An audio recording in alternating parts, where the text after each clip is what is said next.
Γεια σας και καλώς ήρθατε to another episode of Dimitra's Dishes. I cannot wait to share this beautiful dessert with you guys today.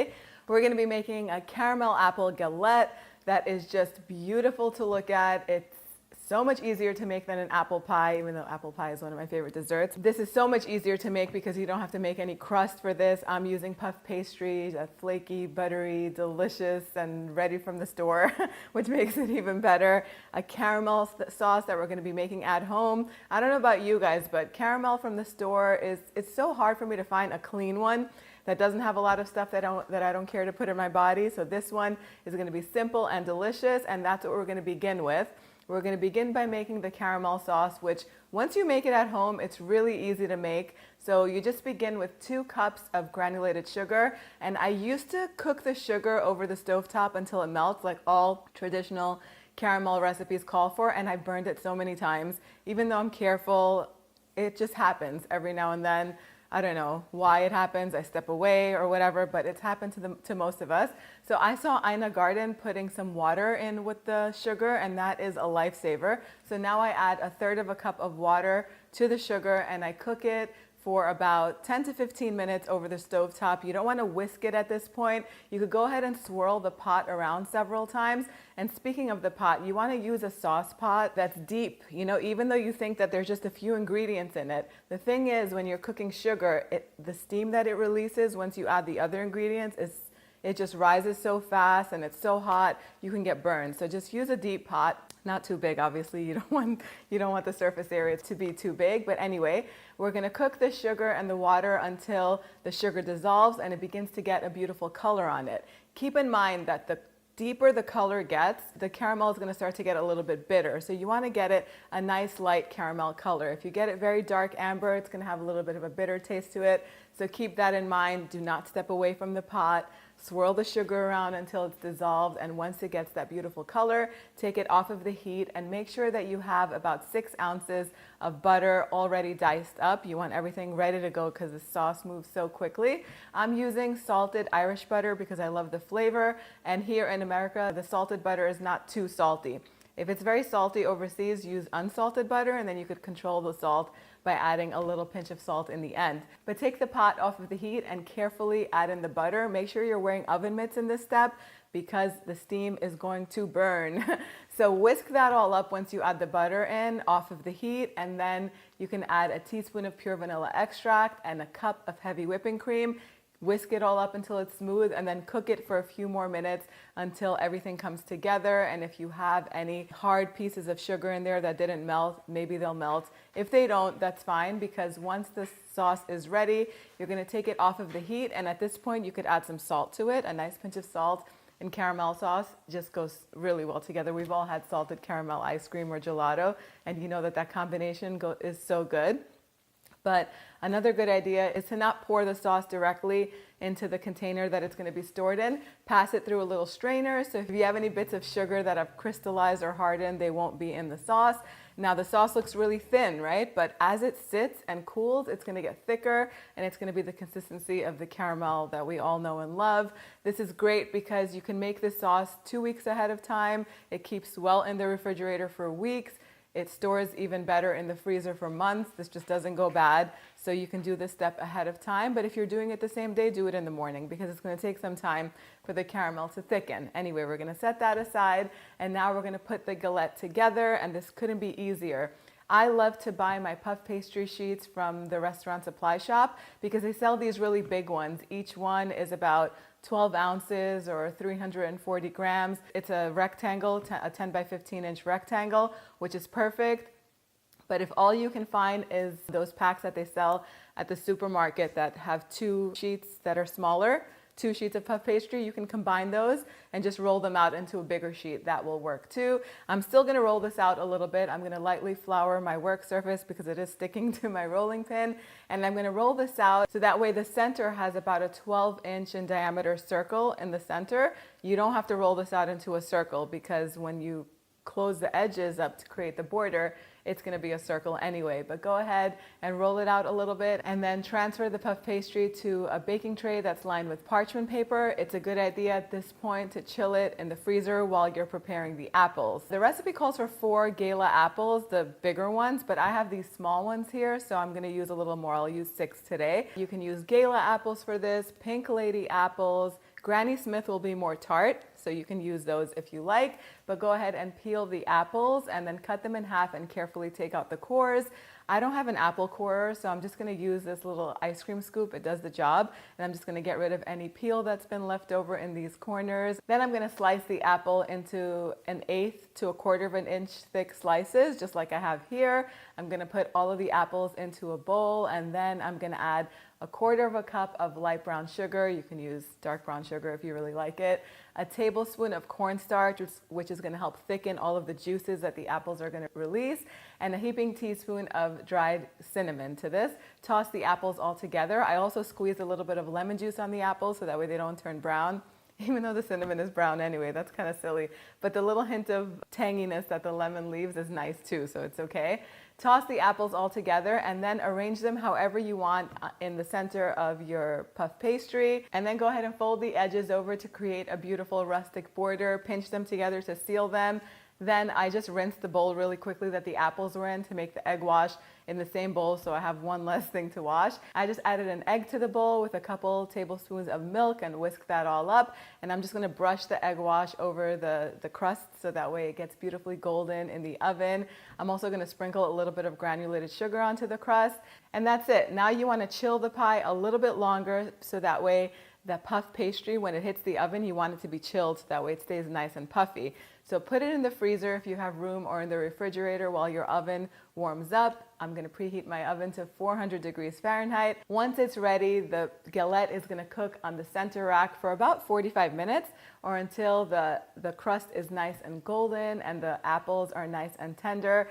As soon as the galette comes out of the oven, I'm just going to take some of that delicious caramel. You can put as much as you want of this on here, but it's a good idea to do this at this point when the galette is still warm. So drizzle some of the caramel sauce over the apple mixture and then let it sit for a little bit until it's at room temperature, and it'll be ready to serve. The house will smell just absolutely incredible. You can serve this with some homemade whipped cream, with some ice cream, maybe some toasted nuts on top, pecans or walnuts. It's totally up to you, but I cannot wait to do the taste test, so I'm just going to dig in right now.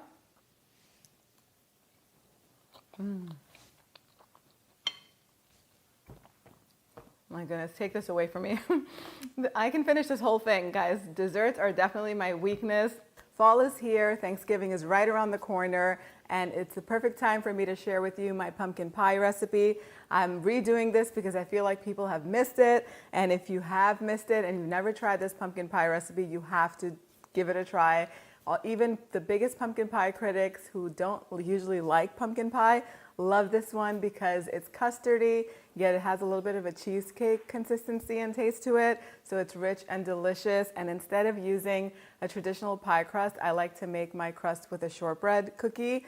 So it's delicious. And if you stay till the end, I'll give you make ahead freezer tips and tricks. So wait for that. Let's get started. Okay, so we're going to begin by making the shortbread cookie crust for our pumpkin pies. That's my favorite kind of crust to make for these pies. It's so much easier than a pie crust, and it tastes so much better too. So I'm using my tabletop mixer for this that's fitted with a paddle attachment.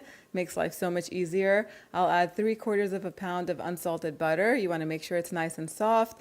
1/2 cup of granulated sugar, 1/2 cup of confectioner's sugar, and 1/2 teaspoon of salt. Mix this up on low speed until everything is combined, and then add 2 teaspoons of pure vanilla extract. Beat this now on high speed until it's nice and fluffy. Scrape down the sides of the bowl and then reduce the speed to low and add 3 cups, one at a time, of all-purpose flour. And if it's looking a little bit sticky, you can add 1/2 cup more of all-purpose flour until it is this consistency like I have here. We're going to divide this into 2 equal portions and we'll press it into tart pans. I love using tart pans because they're just beautiful. I mean, it looks way better in a tart pan than a pie pan. Of course, you can definitely use a pie pan for this if you don't want to go out and buy a special piece of kitchen equipment. I recommend using what you have, but if you do have one or two on hand, use them and it's just going to come out so beautiful. So press the dough out with your fingers first until it covers the sides and the bottom of the pan. And then I like to use a measuring cup that's dipped in flour just to smooth everything out so that way everything is in an even layer just like this.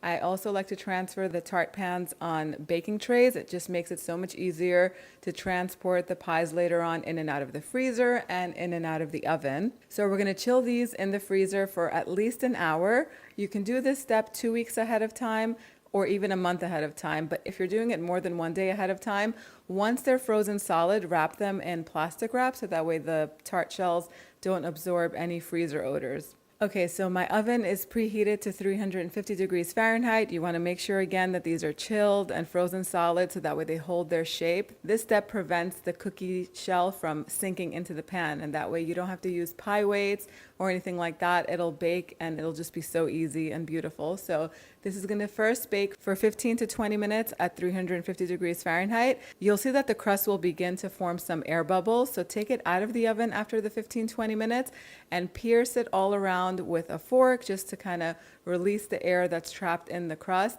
And then if it looks like the sides started to sink in a little, you can press them back up with the fork just to kind of reshape it. Put it back in the oven and let it bake for another 10 to 13 minutes or until it's lightly golden. In the meantime, you can make the pumpkin pie filling. So I rinsed out the mixing bowl and this time I attached the whisk attachment to my KitchenAid mixer. So in the mixing bowl goes 8 ounces of soft cream cheese, 2 ounces of unsalted butter that's also nice and soft, and 1 cup of granulated sugar. We're going to mix this until everything is incorporated. And then I'll add a teaspoon of pure vanilla extract into it and 3 egg yolks. You want to whisk this until everything is incorporated and smooth and fluffy. And then I'll go in with 1 can of pumpkin puree. You want to make sure you're using plain canned pumpkin. The only ingredient in here should be cooked pumpkin.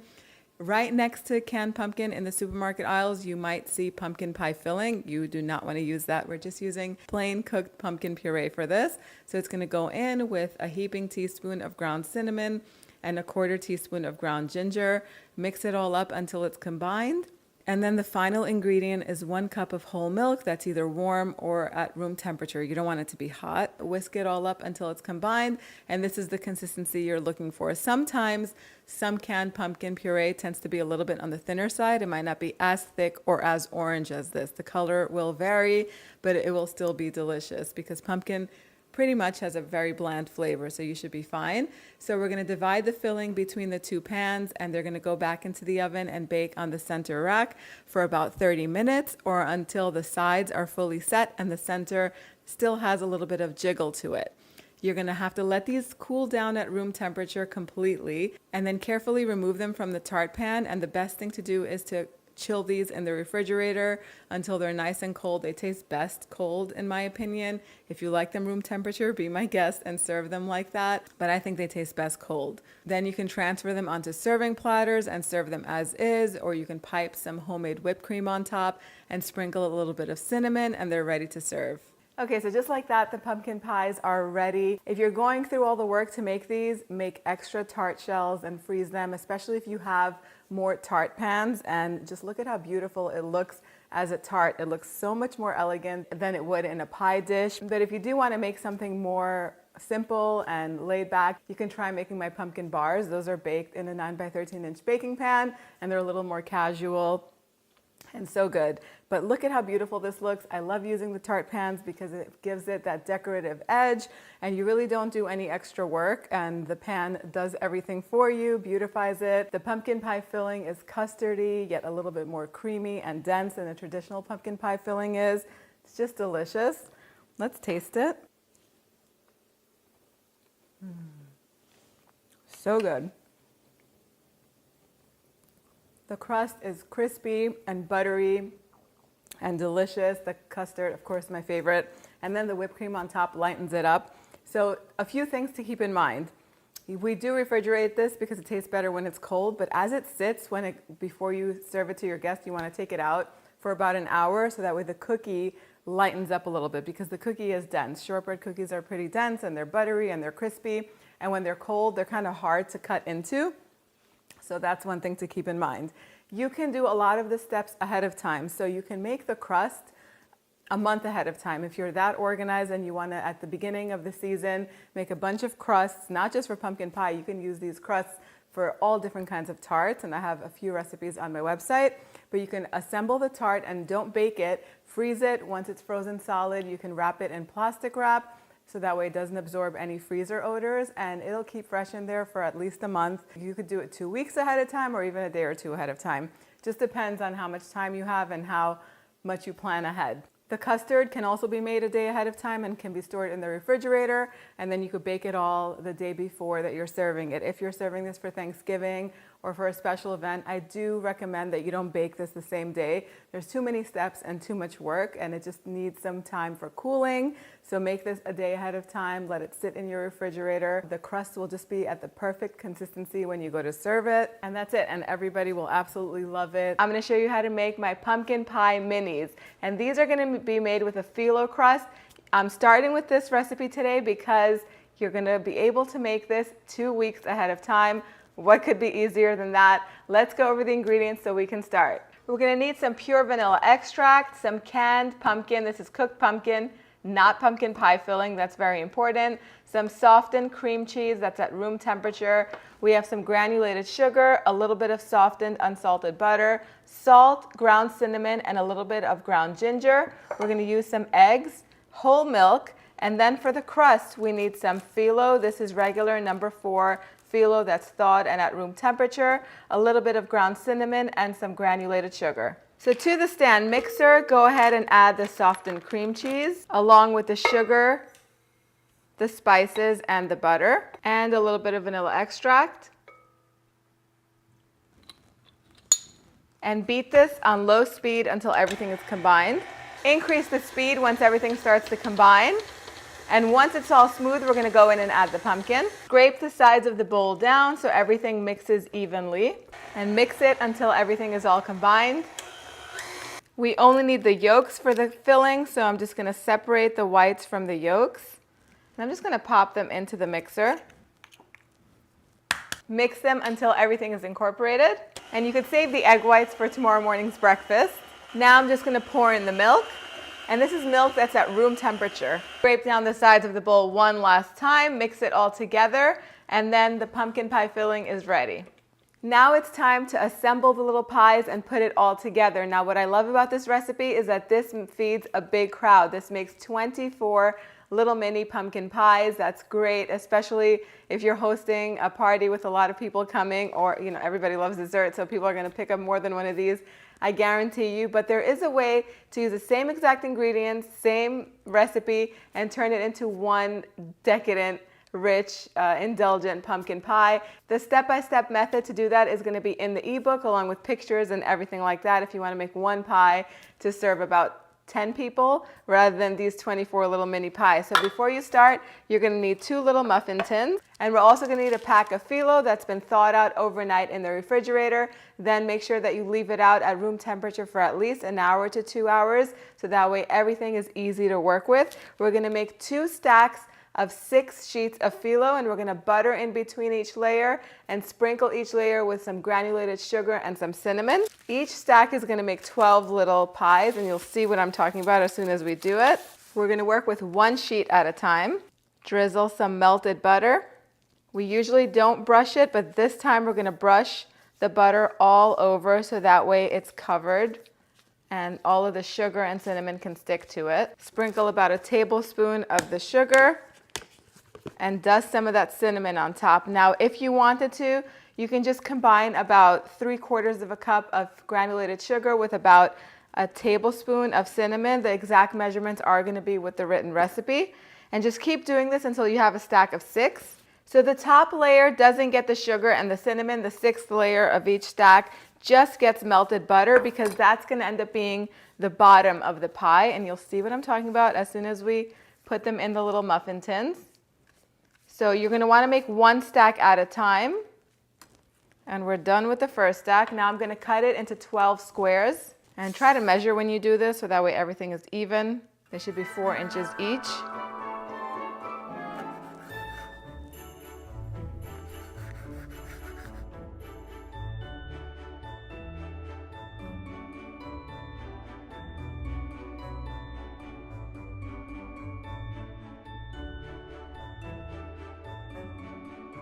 Now just brush some melted butter into each cup of the muffin tin. Now you're going to take each little phyllo square and nestle it into the muffin tin. And you want to do that the butter side down. I'm going to set this aside and I'm going to create the second stack of layers the same exact way. So you're going to have a few sheets of phyllo left over. I have 4 sheets left. I'm just going to wrap them up so they don't dry up. Once I'm done, I'm going to wrap them with plastic wrap and store them in the refrigerator for another time. Now I'm going to fill the cups with the pumpkin filling. So I like to fill them using an ice cream scoop so everything stays nice and tidy.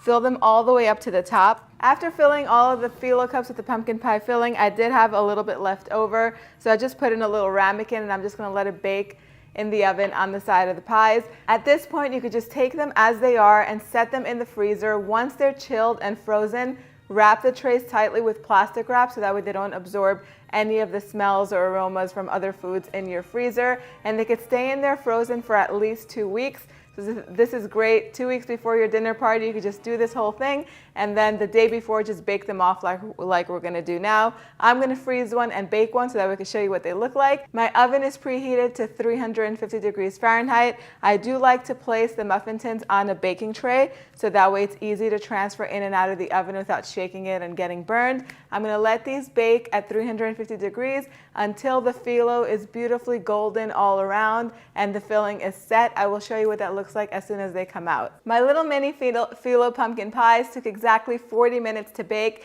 What you're looking for is for the phyllo to be golden brown all around and for the center to be perfectly set. Once they're ready, take them out of the oven and let them cool in the muffin tins for about 15 to 20 minutes so that way they can set and hold their shape. Then take them out carefully using an offset spatula or a butter knife and put them on a cooling rack so that way they can cool completely. Set them in the refrigerator overnight so they can be nice and chilled. Then it's really nice to pipe a little bit of homemade whipped cream on top. Homemade whipped cream is so easy to make. It will be in the ebook along with all the rest of these recipes. Go ahead and serve it. You could even sprinkle some cinnamon on top, but I think they're perfect as is. It is time for me to take a little bite. Did you hear how crisp that is?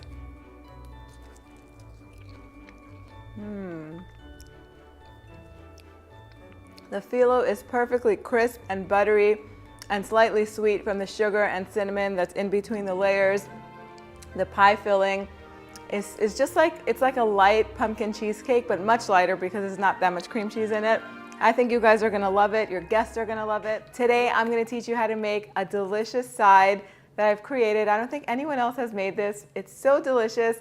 I'm gonna teach you how to make my Thanksgiving stuffing flavored scones. They're buttery, they're flaky, they fall apart in your mouth. They're so flavorful and delicious. And they have all of the flavors of stuffing. They're so good. They taste like biscuits, so you can really cut these out into whatever shape you like. I like to cut them out into little triangles because it's so easy. You don't need any fancy equipment to do that. Let's go over the ingredients so we can start. We're gonna need some olive oil, salt, a little bit of fresh thyme or dry thyme. I have dry thyme over here. For the dry ingredients, I have all-purpose flour, a little bit of sugar, baking powder, some salt, and some freshly ground black pepper. I also have 3 sticks of very cold butter. You want to make sure that in this recipe, the butter is straight out of the refrigerator, nice and cold. We have 3 eggs. Those are also cold. Some Greek yogurt. Also, you want it to be cold. Some more black pepper in case we need it. And then I have an onion. I'm not going to use the whole thing. I'm only going to use about a quarter or a third of it. And I have a celery and a carrot with some feta cheese, rosemary, and fresh sage. So I'm going to finely chop about a third of this onion. And then I'm going to finely chop the carrot. And next, we're going to finely chop the celery. So we're just going to add all of the vegetables to a pan over medium heat with 2 tablespoons of butter, and we're going to cook the vegetables until they're nice and soft. That should take about 8 minutes or so, 8 to 10 minutes. I'm also going to season them with a little bit of salt. I did go in and add a little bit of olive oil. It was a little bit less than a tablespoon just to help them cook a little bit easier. This is what they should look like. Now I'm going to finely chop the herbs and turn the heat off of the pan and go ahead and add the herbs. So it's a tablespoon of each. I have a tablespoon of thyme, a tablespoon of that wonderful piney rosemary, and a tablespoon of sage. And just mix it all together and take it off the heat so this can cool completely. Now I'm going to cut the feta cheese into little tiny cubes. And for this scone recipe, I like to use a cow's milk feta just because it holds up a little bit better. The sheep's milk feta is very creamy and it is very delicious, but it is gonna fall apart and melt while you're cutting it. Cow's milk feta holds its shape way better. And I'm also gonna dice the butter. Now, a good idea is to dice the butter ahead of time before you start and keep it nice and cold in the refrigerator. So we're just gonna mix our eggs together just to break them up a little bit. And I'm gonna add the yogurt to them. That way everything is ready. And I'm just gonna whisk the dry ingredients together. Don't worry about it too much because the mixer is gonna do all of the work. I am using a stand mixer. You can do this whole thing in a food processor if you prefer. It's totally up to you. Both pieces of equipment will do the job. So whether you're using a food processor or a mixer, you're gonna put all the dry ingredients in here first, which is the flour, the baking powder, and all of that stuff, along with the butter. And you're gonna mix it on low speed until the butter is all coated with the flour, and you're gonna get little like pea-sized pieces of dough. And do not take this too far. You wanna keep the butter into chunks so that way it can melt throughout the scone while it cooks. That's what's gonna keep it light and flaky. If you melt the butter, then you're gonna have dense, hard scones, and that's not what you're looking for. I'll show you what it looks like as soon as we get there. So this is what you're looking for. Now we're gonna add in all of the yogurt and the egg, and we're gonna give it another mix until everything is combined. Now we're gonna add the feta cheese. And by now your vegetables should have cooled. We're just gonna add those to the mixer, and we're gonna mix it on low speed until everything is just combined. When the dough comes together, just take it out and transfer it onto a work surface. So once the dough is out on your work surface, you're gonna cut it into 2 equal portions. You could do 3 portions too if you want smaller scones. I just think that this size is really nice. It's a good size per person, 1 scone per person. I mean, in our family, we definitely take at least 2 each. But you're just gonna form 2 circles. You're gonna roll it out until it's about 3/4 of an inch thick. And then we're gonna cut it into 8 portions, just like you would a pizza. So you're gonna end up with triangles. If you want to, you can just roll the whole dough out to 3/4 of an inch thick, and then use your favorite cookie cutter to cut out whatever shape you like. The only thing is you run a risk of overworking the dough and melting the butter. But if you are careful and maybe chill the dough for about 20 minutes before you do that, you should be good. You can make little circles or squares or whatever shape you like. There we go. We're gonna place them on a baking tray that's lined with parchment paper. I'm gonna do the same thing with the second portion of dough, roll it out and cut it into triangles and place it on my baking tray.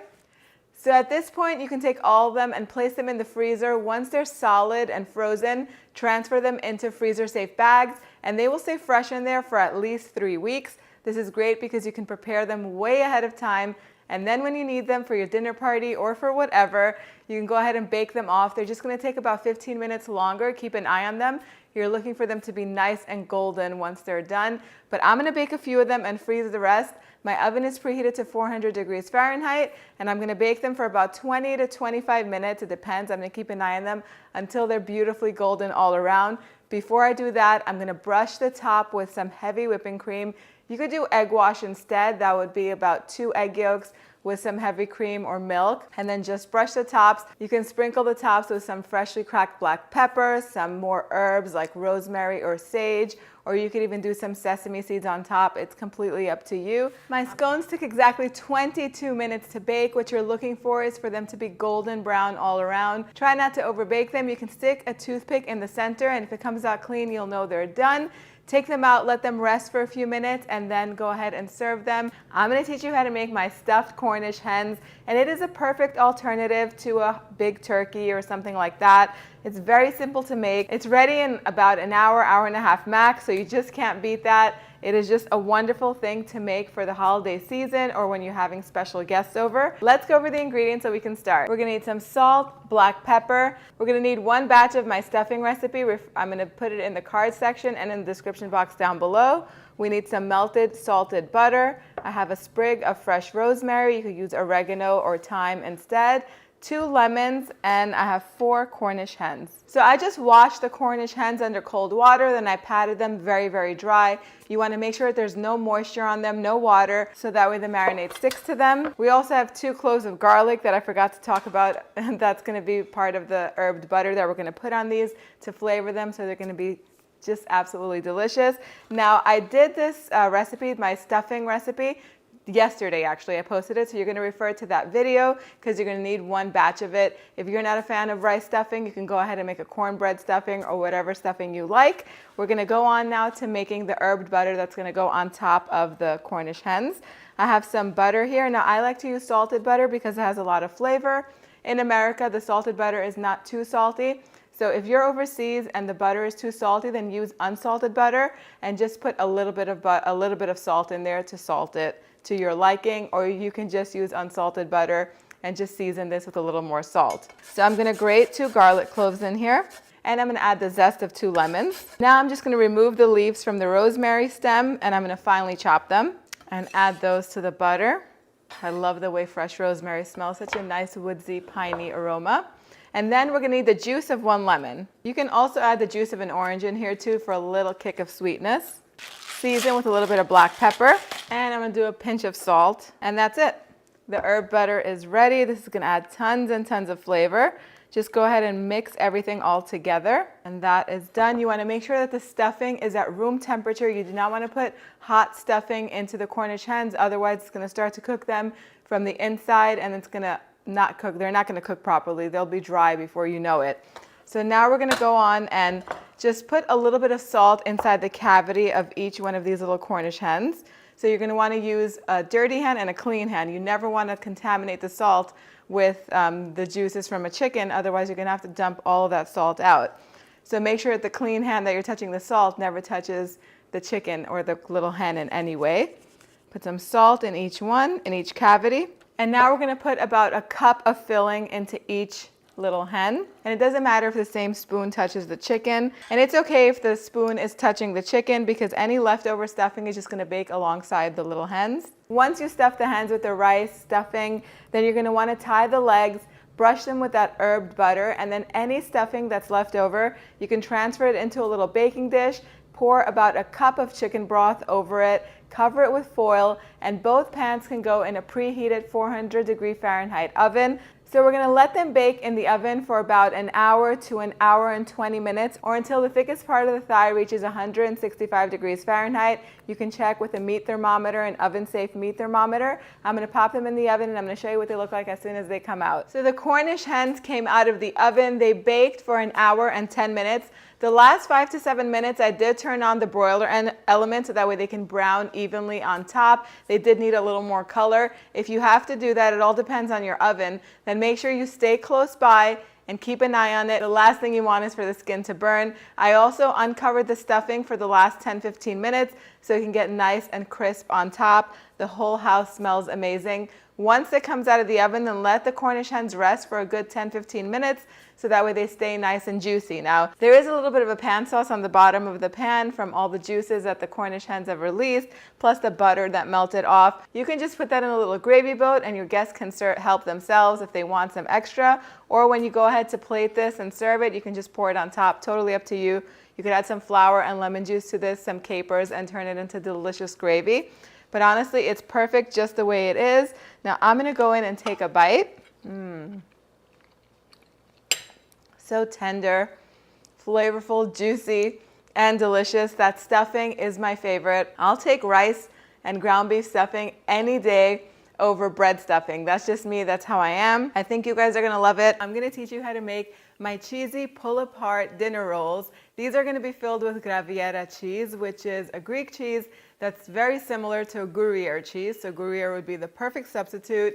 If you're not a fan of that cheese, or if you can't find it, you can use a combination of mozzarella and cheddar, or mozzarella and whatever your favorite cheese is that has a little bit of flavor and stringy pull to it. You can use that. You could even fill this with feta cheese too. They're so good, but they won't be stringy or really they won't have that pull to them. Let's get started. Okay, we're gonna begin by activating the yeast. So in my mixing bowl over here, I'll add 1.5 cups of lukewarm water, 1.5 teaspoons of active dry yeast, and 2 teaspoons of granulated sugar.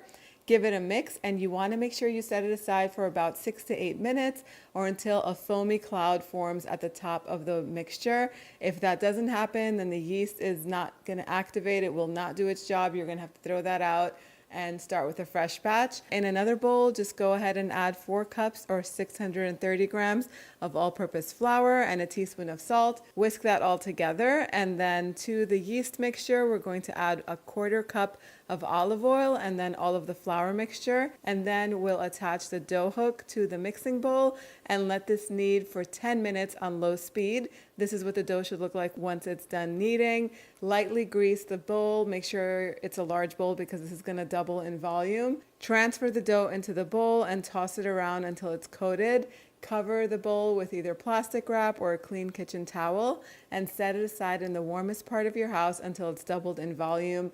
That can take anywhere from 1.5 hours up to 3 hours. It just depends on the temperature in the house. Once that's done, then what we're going to do is grate the cheese. So I'm using Graviera cheese today. You can use Gruyere, which is almost exactly the same, or a combination of Gruyere and mozzarella if you want it a little bit lighter. We'll need almost a pound of it, and I have these wedges over here. I'm just going to grate them using a box grater. I prefer to freshly grate cheese over buying it already grated because to already grated cheese, they tend to put chemicals in there and these powders, and it ends up not melting as smoothly. But I do have this mozzarella cheese also. I'll add a little bit to it, and it is already shredded, and I bought it that way because I couldn't find a block of mozzarella in my supermarket.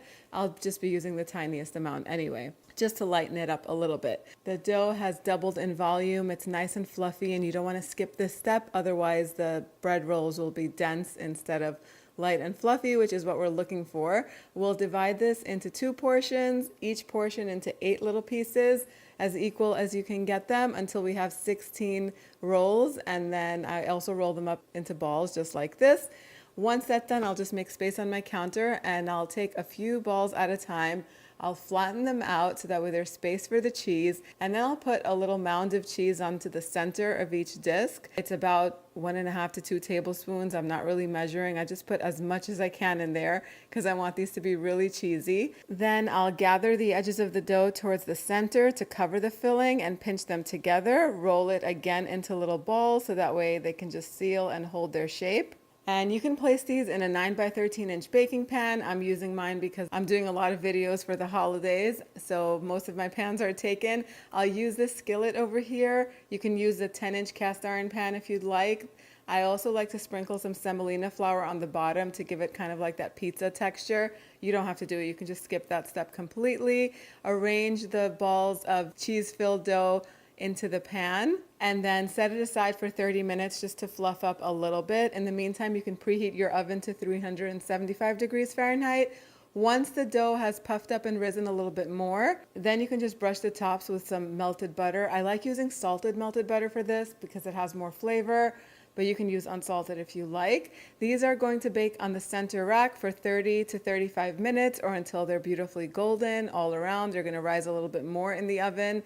Before they come out of the oven, we're gonna make the topping that's gonna get brushed on them once they come out. Just melt about 2 ounces or 60 grams of salted butter, add a little pinch of salt to it, a teaspoon of dried thyme, a teaspoon of dried oregano, and a teaspoon of granulated garlic, and mix that all up. And as soon as the rolls come out of the oven while they're piping hot, brush that topping on all over them, every nook and cranny. Make sure you don't miss a spot. This is gonna add lots of flavor. At this point, we're just gonna allow them to sit at room temperature for about 20 minutes, and then they will be ready to serve. So the hardest part of this recipe is waiting for them to cool down a little bit so that way you can bite into them. They smell incredible. That when the garlic and the herbs and the butter hit the hot bread rolls, I mean, is there anything better than butter and bread? In my book, there isn't. I don't know. It's like a drug for me. Bread and carbs and all of that is just so good. They smell amazing. They go good with everything. If you're thinking about bringing something to a Thanksgiving potluck or a holiday potluck, these are going to be perfect. I mean, they do take a little bit of work, as you saw, but all of the steps are very simple to do and easy. It's just a little bit of time because when you're making homemade bread, it needs time to rise, and that is such an important step because if you don't let it rise properly, then they won't be light and fluffy. They end up being dense. So as long as it rises and doubles, at least doubles in volume that first time around, they're gonna be fluffy and delicious. They smell so good. I need to take a bite. And just look at how that cheese stretches when you take one of the rolls out. So good. Graviera cheese or Gruyere cheese has a little bit of nuttiness to it. It's a little bit nutty, it's salty, and it's perfect with the oregano and the thyme and the garlic mixture on top. These taste like glorified garlic knots if you've ever had them from your favorite pizzeria. It's like that, but 10 times better. We're making one of the most popular side dishes for Thanksgiving dinner, green bean casserole, except I'm not using any mushrooms or cream of mushroom soup. I'm also not using anything canned. It's gonna be delicious. I mean, I am not a fan. I think just the sound of cream of mushroom soup is just not my cup of tea at all. I like creamy soups, just not cream of mushroom soup. And if you're like me, you're gonna wanna stick around for this recipe because we're gonna make it in a creamy white sauce with lots of cheese in it. The beans are gonna be perfectly cooked and tender. The whole thing is gonna come together in just a little bit of time, and it's gonna be delicious as always. Let's get started. So I started off with 2 pounds of green beans that I bought already trimmed and snipped in the bag from my supermarket. I like to take shortcuts and help from the store wherever I can, but do know that if you are getting that help from the store, it's gonna be a tiny bit more expensive, but it's up to you. What do you wanna pay with your time or the convenience? It's up to you. So I just take them out of the bag and try not to rip the bag open and have them, scatter all over the counter because it's easier to cut them in half, which is what we're going to do right now. If you line them up together, so that way you get sort of even cuts. It's not going to be perfect, but just cut them in half so that way they're in bite-sized pieces. Nobody likes to get a giant string bean in their mouth. It's just kind of uncomfortable and hard to chew. So cut them in smaller pieces. Get a big pot of water boiling over high heat. I like to put 2 teaspoons of salt in there. You want to salt the water really well because you want your vegetables to be seasoned, and put the green beans in there. Let them cook until they're fork tender. I like them to be a little bit more cooked than other people, I guess. The only time I like crisp string beans is if I'm making a stir fry. If it's in a cooked dish, I like them to be a little bit more tender. So I cook them for about 7 minutes, but keep an eye on them and take them out when they're cooked to your liking. And then transfer them into a big bowl that's filled with ice cold water so it can shock them and stop the cooking process.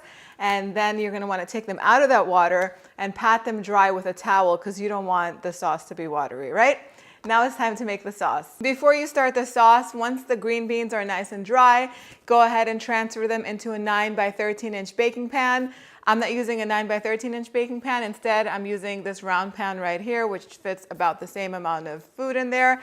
And I am gonna also season the green beans with a little bit more salt and some black pepper. Okay, so we're gonna need a small onion. This is definitely not a small onion, so I'm just gonna use a portion of it. This much seems good. Onion adds lots of flavor, so don't skimp out. If you don't have onion and you have shallots instead, go ahead and chop up a few shallots. Okay, so I'm gonna cook the onions over medium heat once I get everything in this pot over here with maybe 2 tablespoons of olive oil and a little pinch of salt until they're nice and soft and golden. That's gonna take about 8 minutes or so. Okay, so the onions are done. Now for lots of richness. This is a rich dessert. It's not a dessert. This is a rich dish, but you are gonna be sharing it. So 4 tablespoons of butter. And I grated 4 cloves of garlic, so I'm gonna add that in here. Since they're grated, all you need to do is just warm them through. They don't need to stay in here for too long. Ooh, that smells so good.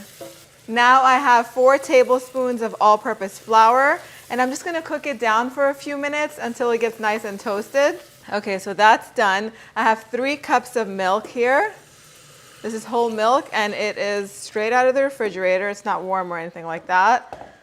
Mix it as soon as it goes in. It's gonna get rid of those bits from the bottom of the pan, and it's gonna ensure that the flour mixes nicely. And you wanna season each step of the way, so I'm gonna season with a little bit of salt, some black pepper, some thyme, about a teaspoon. Thyme is so nice around this time of year. It's just so fall and winter. I don't know, it's just so nice. I love it. And nutmeg. If you have fresh nutmeg, you could grate a little bit of nutmeg right in here. I'm just gonna add a 1/4 teaspoon. Too much nutmeg is just not good. It makes the sauce kind of bitter, and I don't like that flavor. Just go ahead and mix this, and we're gonna cook this over medium heat until the sauce begins to thicken. All right, so the sauce is done. Once it begins to boil, it's gonna start to thicken. And although it's not gonna look that thick at first, as it sits, it does get thicker. And if you've noticed, I went ahead and I just washed that 9 by 13 inch pan because the round pan that I had was really big and the sauce was not gonna be enough for it. So I just transferred the beans in here. I'm gonna pour the sauce all over the top. Yummy, it smells so good.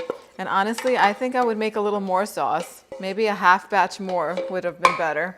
But I'm gonna add some Parmesan cheese to this now. Again, when the sauce is done, go ahead and taste it and adjust the seasoning if it's needed.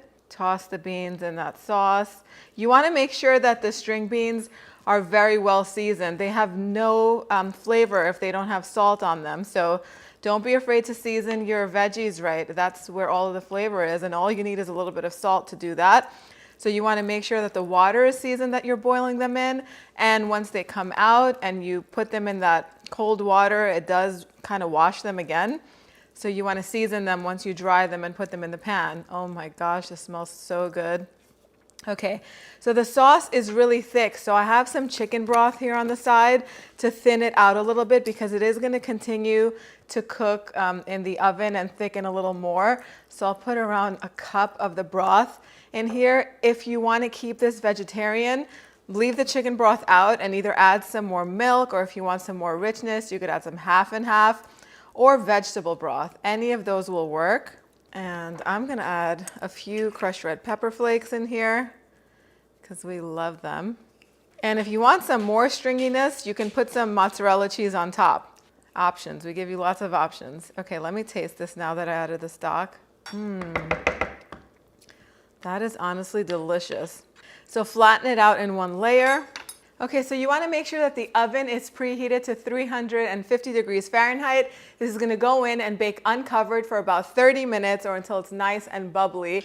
Now, once it comes out, I've already bought some French fried onions because I don't want to stand here frying onions when they're perfectly delicious from the store. If you like to make your own, you can go ahead and do that. And then I'm just going to sprinkle the onions on top. If you prefer a breadcrumb topping, then what you're going to do is take about 1.5 cups of breadcrumbs.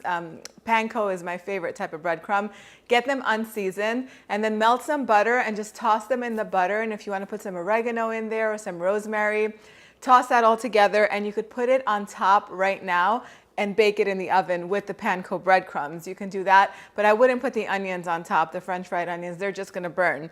I'm gonna bake this for 30 minutes. Once it comes out, I'll show you what it looks like. So my green bean casserole is ready. As soon as it came out of the oven, I took it out exactly after 30 minutes.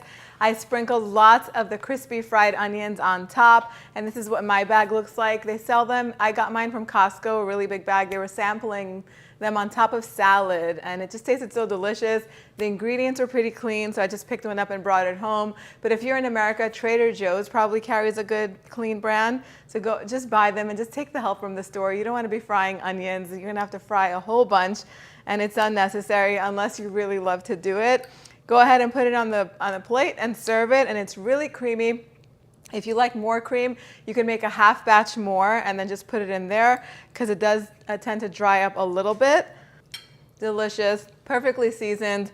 The sauce is creamy yet flavorful. The crispy onions on top just add that little nice hit of salty crunchiness that everyone loves. I'm going to show you how to make a Thanksgiving stuffing style grape leaves. So they're delicious. Now I fill them with the stuffing that my mom makes, the one that I grew up eating. And we did not grow up eating the stuffing made of bread. We use rice in our stuffing and raisins and pine nuts. It's sweet, it's savory, it's so delicious. Today I'm using cranberries, but we'll go over that when we go over the ingredients. And since we're talking about ingredients, let's go over them so we can get started. So in my pan here, I have an onion that I finely chopped, and I'm cooking it in some olive oil until it's nice and soft and golden. It's almost there. We need some olive oil, salt, freshly cracked black pepper. This is a cup of diced tomatoes. Of course, you can puree them if you want to, or use crushed tomatoes. I have pine nuts, but you can use walnuts, pecans, or even chestnuts. I have some dried cranberries here, but raisins are fine, or even dried apricots. And then I have 2 cloves of garlic. I have some fresh parsley, dried oregano, chicken broth. You can use vegetable broth if you like, fresh mint, This is a pound of ground beef, but you could definitely use lamb or chicken or leave it out if you want to make it vegetarian. I have some rice over here, and I have 1 16-ounce jar of grape leaves. These are stored in a brine, so they're really salty. So you want to make sure that you wash them and you drain them really well. And then of course, we're going to need some fresh lemon juice. So the onions are almost soft and golden. It takes about 8 minutes over medium-low heat for them to cook until they're nice and soft. I'm just going to grate my garlic, and then I'm going to add it to the pan. Just mix it in there. Then go ahead and add the beef and break it up. Now, if you wanted to keep this vegetarian, you can just leave the meat out altogether, and then you can just double the quantities of the raisins or the cranberries and the pine nuts that you were using. If you wanted to even make it a little bit heartier, you can add some chickpeas to this, also known as garbanzo beans, or even cooked lentils. So once the meat starts to brown a little bit, go in and add the tomatoes and increase the heat to high. Let this meat cook, this meat mixture cook for about 5 to 10 minutes or until the tomatoes really break down and become nice and soft and all of the liquids evaporate. After about 10 minutes, the meat should be perfectly cooked. The tomatoes will have broken down. Make sure go in and give it a taste and adjust the seasoning with some more salt and pepper if it's needed. Now we're gonna go in and add the rice with the cranberries or raisins or whatever dry fruit you're using. I'm going to season with a little bit of salt for the rice because the rice is going to absorb all of that moisture and the flavor, and it does need salt. And I'm going to add a cup of the broth. I'm also going to season with a little bit more black pepper and a teaspoon of dried oregano. I'm going to let this mixture come to a boil. Once it comes to a boil, I'm going to reduce the heat to low and let it simmer for about 6 or 7 minutes or until all of the liquid is absorbed. You don't want the rice to be totally cooked because it is going to continue to cook when the grape leaves are cooking later on. So while the rice is cooking with the meat and everything, we're just going to toast the pine nuts over medium heat for about 4 to 5 minutes or until they're nice and golden and toasted all around. After 7 minutes, the stuffing will pretty much be ready. Just give it a nice mix. The cranberries or raisins or whatever dry fruit you're using should have plumped up really nicely by now. It's going to plump up even more. And the rice should be half cooked. So now just take it off the heat. And I'm just going to finally chop my mint and parsley and add it to the stuffing along with the toasted pine nuts. Now when you toast nuts, it really intensifies their flavor. They smell so good. Go ahead and add them to the stuffing, mix everything all together, and now we're going to set this aside to cool. Now it's time to just prepare the leaves. Other than washing them and drying them really well, the only thing left to do after that is just to cut off this little stem at the end because that's really tough and it's never going to cook up to be soft enough to eat. So just snip the ends off. You could do that using a knife or a scissor. So once the stuffing is cool enough to handle, then you're just going to want to lay out the grape leaves, as many as you can, on your work surface. Now, as you see, this is the ideal size. I mean, sometimes I open a jar and they all, or at least most of them, look beautiful and big and not torn just like this one. But in this jar, and in the one I used last time, there's a lot of these little small ones.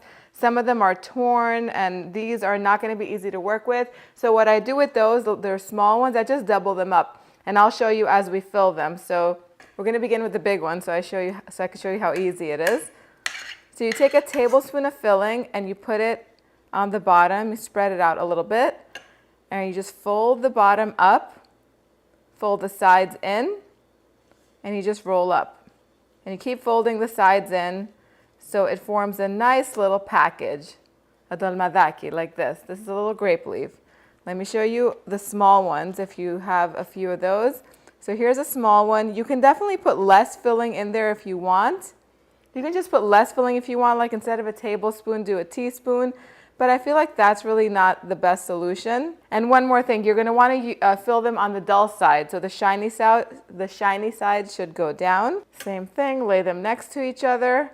Fold the bottom up, the sides in, and then you roll up. So I'm going to continue filling these until my stuffing runs out. So I'm done filling and rolling all of the grape leaves. This recipe made about 45 grape leaves. It makes anywhere between 40 to 50 or as little as about 35. It just depends on the quality of the grape leaves. The better the quality is, the more filling you're going to be able to get in, and the more filling you're going to be able to get in there. So the bigger ones, generally, we're going to tend to put more filling. If the leaves are sort of like the ones that I got today that I had to fight with, you're going to end up putting a little bit less filling, so you'll get more. So I'm just going to create a layer of leaves on the bottom. You're going to have lots of leaves left over. And then once that's done, I'm just gonna put all the grape leaves that we made on top of those leaves. That's gonna protect them. And you wanna make sure you put them seam side down and very snug, next to each other. Now you're just gonna wanna create a layer for the top of them just so that way they can protect them. So just go ahead and top them with a layer of the unused grape leaves. I'm also going to put 2 plates inverted on top of that to weigh them down so that way they don't open up while they're cooking. I'm going to pour the remaining chicken stock in here. You can use vegetable broth if you're keeping it vegetarian, and some lemon juice. I'm going to bring this to a boil. Once it comes to a boil, I'm going to cover the pot with the lid, reduce it to low, and let it simmer for about 35 minutes or until the rice is perfectly cooked and the grape leaves are nice and tender. I'll show you what that looks like as soon as they're done. So the dolmades took exactly 35 minutes to cook. Once they're done cooking, make sure you take them off of the heat and then take off the plates, remove the plates that are inverted in there so that way they can start to cool, and take out all the excess leaves that are on top as well. Now at this point you can let them cool down in the pot that they're in. There is going to be lots of liquid left down there, but as long as they sit in there and they cool completely, they're going to absorb most of it, and you want them to absorb that liquid because there's so much flavor in it and you want them to be nice and juicy. The last thing you want to serve is dry grape leaves. I've had them and they're not good, I can tell you that. The great thing about these is once they cool down, if you have room in your fridge to put this pot in there, you could make them 3 days ahead of Thanksgiving or your dinner party. Then just put the pot in your fridge and just forget about it, leave it in there. The flavors are gonna marry and they're gonna taste even better. These are one of those things that taste better the next day and the day after that and the day after that. So let them cool in the fridge. If you're serving them right away, you can go ahead and transfer them onto a serving dish as soon as they've cooled down. Or the day of your party, go ahead and put them on the stovetop. If there's no more liquid in there, go ahead and just pour about a cup of chicken broth in there and let it simmer on very low heat until they're nice and warm. These do taste very good warm, and all of those instructions are going to be in the ebook, so don't worry about it. Make some tzatziki because these are amazing with tzatziki. Also decorate the serving plate with some lemon wedges too, because lemon tastes so good with this. I'm going to go in and take a bite. So moist, so juicy. The pine nuts taste buttery in here, so don't leave them out. If you can get them, and if they're not crazy expensive, make sure you add them. The cranberries add the perfect amount of sweetness. I love the brininess from the leaves, and the lemon, the hint of lemon in the broth is so delicious. I'm going to be bringing to you my foolproof roasted turkey recipe that anyone can make. If you've been thinking about hosting a Thanksgiving get-together, a Friendsgiving, whatever, and you want to make a turkey, but you've been intimidated because some of these recipes sound a little crazy if you ask me, I have an easy recipe that you can follow that's going to give you a juicy, delicious turkey that is going to be a showstopper too. It's going to be pretty darn pretty. Pretty darn pretty. Can you say that? Anyway, so we're not going over the ingredients today because there are different steps to this, so it's kind of silly to go over them, but let's talk about the turkey. So I have an 11-pound turkey here. This recipe is for any turkey between 10 to 12 pounds. You can adjust the seasoning as you need it. The thing about a turkey is once it comes out of the packaging, take it out carefully. Try not to cut the skin too much while you're cutting the packaging off. Sometimes they come with these little silly red pop-out thermometer type buttons. Just take these out. These are not accurate and you don't want to use those instead of a thermometer. And then there's the neck and giblets, or giblets, however you call them. They're usually tucked either behind the neck or inside the cavity. Ta-da! You want to take those out so that way everything gets seasoned properly. You can use those for the stock, and I'll show you that as we get to that step. Now I'm just going to take this over to my sink. I'm going to rinse it really well with cold water, and I'm going to pat it very, very, very dry. Make sure you have a big roll of paper towels because you're going to want to get this as dry as possible so that way you get a nice crispy golden skin. Be right back. So I washed it and now I'm patting it dry so that way it's super duper dry, because the key to a crispy, nice golden crust is to start it off being as dry as possible. Now what you're going to need, we popped out that little thermometer that sometimes comes with the turkey. These are pretty inexpensive. They're meat thermometers and they're oven safe, so you're going to want to get one of these. You can get the digital kind if you want. Whichever one suits your fancy, go ahead and get that one. A turkey baster is going to be really nice. If you don't have one, it's okay. You can use a ladle. But those are the things that I like to use. It's kind of like a must-have for Thanksgiving. And then of course a microplane, super inexpensive. I have the link for these on my website. First thing we're gonna do is we're going to make a little bed for the turkey to lay on. Now, I just don't go out and buy things that I don't use often. So those roasting pans with the fancy racks in them, I don't own one, so I just use what I have. So I have just a regular stainless steel roasting rack that's gonna fit this nice big bird. I've washed some 3 celery stalks. I've peeled my carrots. You don't have to peel them, but it's Thanksgiving and I want to get a little extra, you know, put a little more effort into things because I like to eat these and serve these with my turkey. If no one else eats them, I'm going to eat them because I love roasted celery and roasted carrots. So I have my celery in here. I have some carrots. I have a bunch of garlic cloves in here. You can put 3, you can put 6, you can put 8. Whatever you want, put it in there. I'm just going to quarter these onions, peel them and quarter them, and I'm going to throw these in here as well. And these are going to create a nice bed for the turkey to sit on, so it's going to kind of keep it a little bit elevated. So my vegetables are in there. I like to season every step of the way, and you know that if you've been watching this channel for a while now. So I'm going to season the veggies with a little bit of salt and pepper. And then I'm going to pour about 2 cups of chicken. You can use chicken broth, chicken stock, homemade, store-bought, whatever. Whatever you're using, make sure it's low sodium so that way you can control the salt in the recipe. And this is going to create a beautiful broth.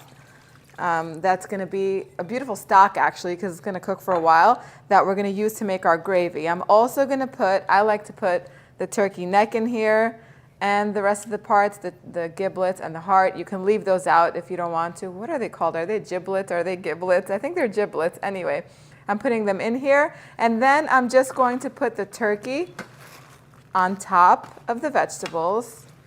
And then we're going to season it well. Now for all of the flavor, we're going to flavor this butter that we have here, and we're going to put it all around the turkey, especially underneath the skin so it can penetrate while it's baking breast, and it's going to be so flavorful and so juicy, and that way you can skip the brining, which I will share with you in the future, a brine turkey recipe. But for now, this is the beginner's turkey, roast turkey, which is good for also advanced cooks because it's so flavorful. But let's get back to the herbed butter. I have some salted butter. You can use salted or unsalted. It's up to you. This is a big turkey, so you don't have to worry too much about adding too much salt. This recipe definitely does not have too much salt. I'm going to grate some garlic cloves in here for that yummy, yummy flavor. I'm using 3. I'm also going to juice and zest a lemon, and I'm going to add the juice of the orange to this as well because I feel like a little sweetness goes a long way and it's going to add tons and tons of flavor. Let's get the zest first. Anytime you're zesting citrus and you're juicing it, you want to zest first and juice after because once you juice it, you really can't get the zest off. You can, but you're going to be fighting with it. And somebody's going to get hurt. Most likely it's going to be your fingers. So we're just going to juice the orange and the lemon. And now the only thing that's left is to add a teaspoon of salt and a tablespoon of dried oregano. You can use oregano, you can use fresh rosemary, you can use thyme, whatever you like, use that. But I love oregano, so that's what I'm using. I'm just going to mix this all up, and this butter is just going to be magical. Now we're just going to use our spoon. You could start off with your spoon to loosen the skin. Try not to rip it, so go a little gentle. We're going to loosen the skin so that we create a really nice pocket to hold some of this marinade, and then you can go in with your hands and just loosen the rest. You can also loosen underneath the thigh. We're just going to do that. Perfect. Now we're going to take a few tablespoons of this marinade and we're going to put it inside right under the breast on both sides. We're also going to put it underneath the skin of the drumsticks and the thighs. And then the rest we're just going to rub all over the top. So we're done with our herb butter. Now the next step is to fill and season the inside of the cavity. I don't like to overstuff the cavity so that way it doesn't block the airflow, but I do like to put a lot of flavor in here. So I have a heaping teaspoon of cumin powder, which is really nice in poultry, a teaspoon of salt, and a touch of crushed red pepper flakes. You can leave the crushed red pepper flakes out if you don't like them. We're just gonna put that in there.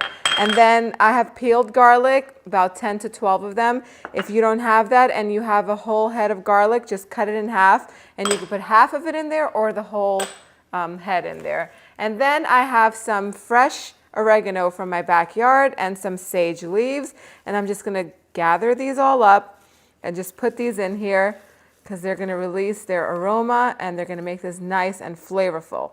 So now we're just gonna season the top liberally with some salt, a little bit of pepper, and oregano, dried oregano. So all of the measurements are on the website, and they're also gonna be underneath this video in the description bar, in the description tab, so don't worry about it. Now we're just gonna tie the legs with some kitchen twine. Now, I'm not gonna use any fancy schmancy tying techniques because, to tell you the truth, I don't have any. I'm just gonna tie the twine around both legs, and this is gonna help them cook evenly. So I'm just gonna tie it just a knot and a little bow, just like they taught you in kindergarten. Nothing fancy. If you have a fancy way of tying it, be my guest and do it. And then we're gonna tuck the wings in so that way they cook evenly as well. Now I'm gonna tuck them right here underneath the neck area. Just like so. Now it's time to put it in the oven, but before we do that, we're gonna take a big piece of parchment paper and we're just gonna tent it around the turkey, and then we're gonna cover that with aluminum foil. So I've covered it with parchment paper and aluminum foil because some of you guys have brought it to my attention that it's unhealthy to put aluminum foil directly onto food. So I like to learn new things every day, and ever since I learned that, I never put aluminum foil directly onto my food while I'm baking. So my oven is preheated to 325 degrees Fahrenheit. I'm a big believer in cooking things low and slow, especially when it's a big bird like this. You want to keep it really nice and juicy. I'm going to roast it covered for 2 hours. Then I'm going to go in, take the foil and the parchment paper off. I'm going to insert my thermometer, my meat thermometer, into the thickest part of the leg or the thigh, and I'm going to put that in there. And every 20 minutes, I'm going to go in with the baster.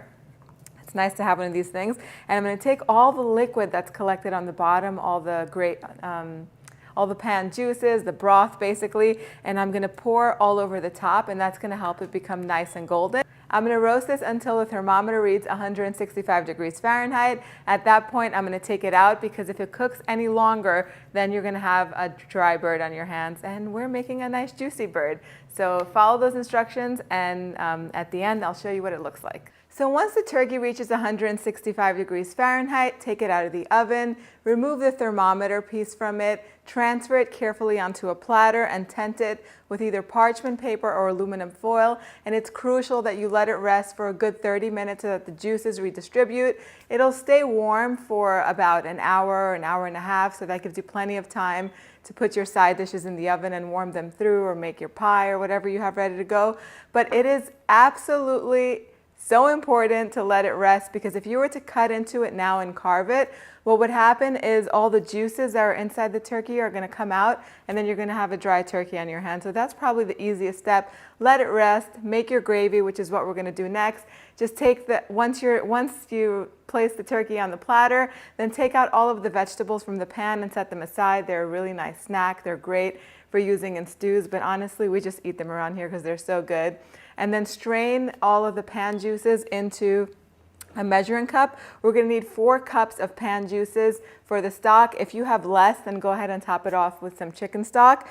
You're going to want to run the garlic that you have at the bottom of the pan through the strainer, because that's just going to add a lot of nice flavor to your stock. That's totally optional. Then if you have a little gravy separator, which is like a fat separator. The oil rises to the top and you get all the pan drippings on the bottom. You could go ahead and pour that into your fat separator. If you don't, you can put this whole container in your refrigerator. The fat will rise to the top once it solidifies, and then you could just scoop it all off. You could save it and use it for your gravy, or you could use it for other things or discard it. It's totally up to you. Now we're gonna get started on making our gravy. We're gonna begin by putting a saucepan over medium-high heat and adding 4 tablespoons of salted butter. Now you can use unsalted butter if you want. We're gonna wait for these to melt, and then we're gonna add about 1/3 cup of all-purpose flour, and all of the measurements, of course, are underneath in the description box as well as on the website, so don't you worry about it at all. I got you covered. So we're gonna add the flour, and then we're gonna wait for it to cook down and become a little bit nice and toasted. And once that happens, if it starts to dry up a little bit, you'll see that there's a little tiny bit of oil on that side of the fat separator. You can go ahead and add that and just cook it down a little bit just until the flour smells nice and toasted. And don't worry if it clumps up like this, because it's going to become really nice and smooth once we add the stock. So we're going to add the stock, leaving out the oil. So we're going to add these 2 cups first, whisk it until it's nice and smooth, and then we're going to add the remaining 2 cups, totaling 4 cups of stock. Just like that. We're going to add about 2 tablespoons of freshly squeezed lemon juice, and that's totally optional. It's up to you. It's just going to freshen it up and just add that really beautiful lemony flavor that's already in the turkey. 2 to 3 tablespoons, whatever your preference is.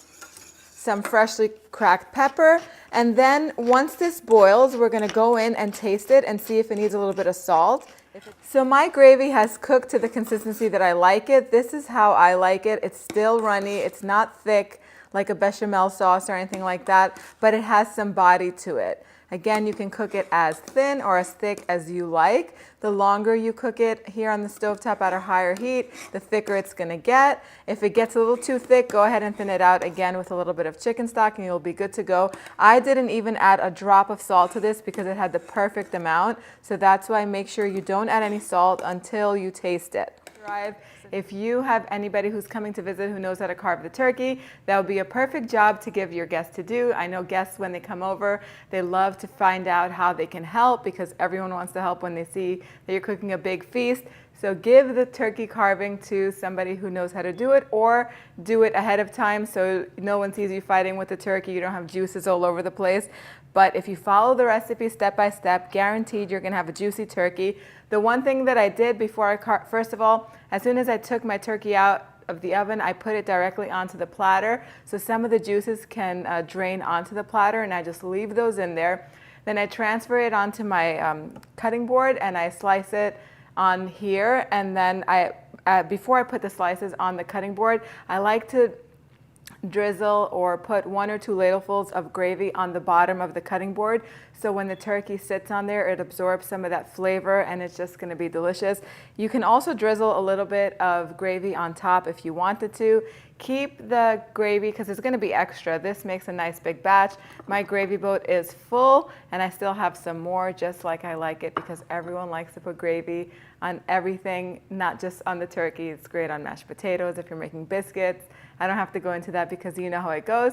So keep your gravy on the lowest setting on the stove if you can, to keep it nice and warm, to keep refilling it if you need to. Now, I'll link up in the card section to a fantastic turkey carving tutorial. It's going to be much better than mine, so I will link up here. So make sure you watch that if you want to learn how to carve a turkey. This is delicious. Take a look at it.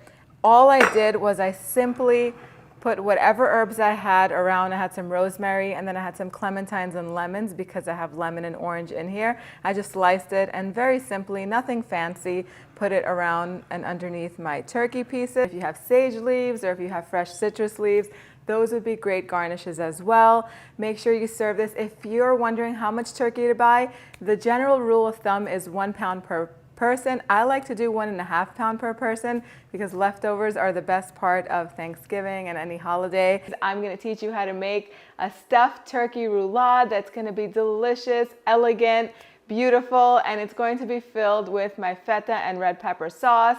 Let's begin today by making the turkey roulade. Let's go over the ingredients. For the roasted red pepper dip, we're going to need a little bit of olive oil, roasted red peppers that are from the jar, sun-dried tomatoes packed in oil, a little bit of cream cheese at room temperature, a block of feta cheese, some crushed red pepper flakes, which are optional, and some black pepper. Then you're going to need a turkey breast, both sides of it, the whole thing deboned and flattened out. We're going to pound it out in a few minutes. We're going to need some garlic powder, some dried oregano, a little bit of salt, fresh herbs. I'm using some fresh rosemary and fresh sage, and we're also going to need some black pepper. A food processor is going to be very handy when it comes to making this sauce. I'm just going to put everything in here.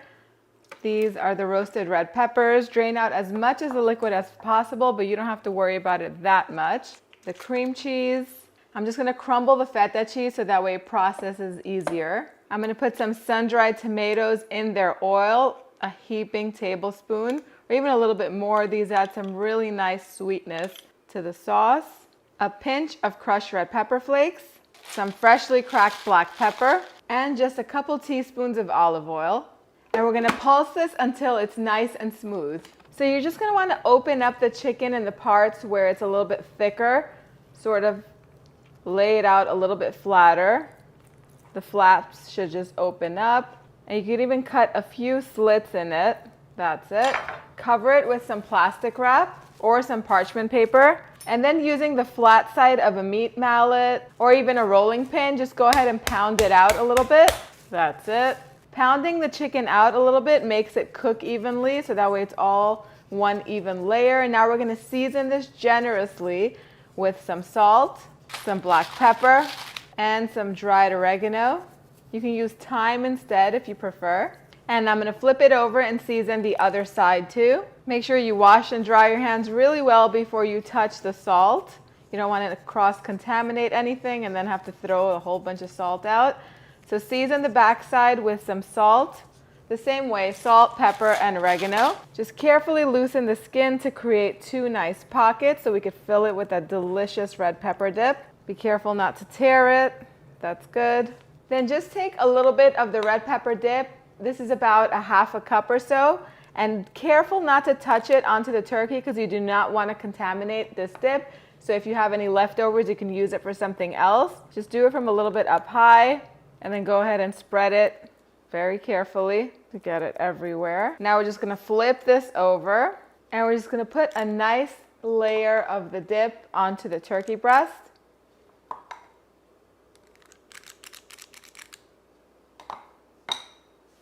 Just spread it with the spatula. Do not put the spatula back in the dip. Again, we're trying to save the remaining dip so we could serve it alongside the turkey once it's done, or use it for another recipe.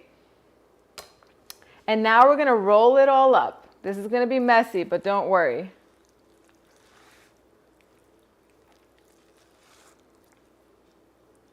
Now we're just going to tie this all around with some butcher's twine. I like to cut the butcher's twine ahead of time so I don't have to worry about contaminating the whole thing. All I do is I just tie it all around tight and I just make little knots. Nothing fancy. I'm sure there's a fancier way to do this, but this method works and it's very simple. I'll trim the string at the end. You could double knot it or make little bows, whatever you like. Then you can go ahead and trim all the excess pieces of string that's hanging. Then lift it up and put it onto a baking sheet that's lined with a rack. So I've melted a stick of salted butter. I like to use salted butter. Here in the States, the butter is not that salted. If you live in Europe, I know that in some parts butter is super salted, so you can just use unsalted butter and add a little pinch of salt to it. I'm going to add some rosemary and some chopped up sage to give it those beautiful Thanksgiving flavors, and that's going to get brushed all over the top of the turkey breast. Just make sure you use the leaves and not the stems. I'm just going to finely chop these and go ahead and add them to your melted butter. And then just brush all of this herbed butter all over the top and the sides of the turkey breast. This is going to flavor it, and it's also going to help the skin become nice and golden and crisp, as if there wasn't already enough flavor from the red pepper sauce, but this is just gonna take it to the next level. And if there's any left, just go ahead and pour it on top. Now what I'm gonna do is I'm just gonna take a little bit of chicken stock. If you have your own, that's fine. If you have some good homemade chicken stock, you can use that, or you can use store-bought. Go ahead and put about 2 cups in the bottom of the pan. This is gonna create a lovely gravy in the end. That's about 3 cups, but that's good. And last, I'm gonna insert a thermometer. This is a meat thermometer that is oven safe. So I'm gonna insert that in there once it reaches 165 degrees and I know that the turkey is ready.